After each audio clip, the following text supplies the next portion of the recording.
In this video, I'm going to teach you how to create Vercel account.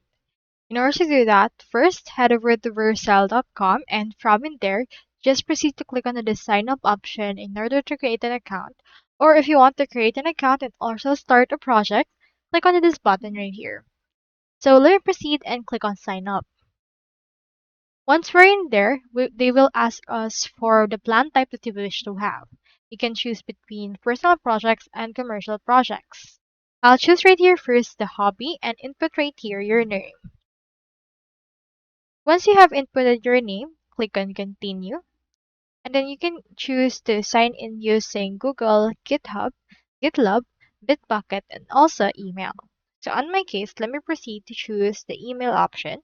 And I'll just proceed to input right here my work email. Once you have done that, they will ask in here for your code that they sent to your email. So under this case, just input right here the code that you wish to use.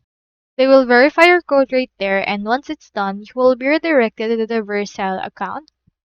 You can either create something like a Git repository or clone existing templates. For example, let's choose right here this one, and after that particular project will be created using this. For this, click on create. After you have done that, you can also choose a Git provider that you wish.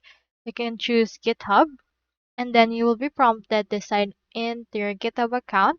Click on sign in order to do that, and from in there, just head over and create the actual project that you have. Now from in there, you should also access your overview if you want. Here is my overview of my dashboard, and as you can see, it doesn't have anything yet, so you can proceed to create a project as well as integrate some applications into Vercel. So that's all there is today, and I hope this video helped you out.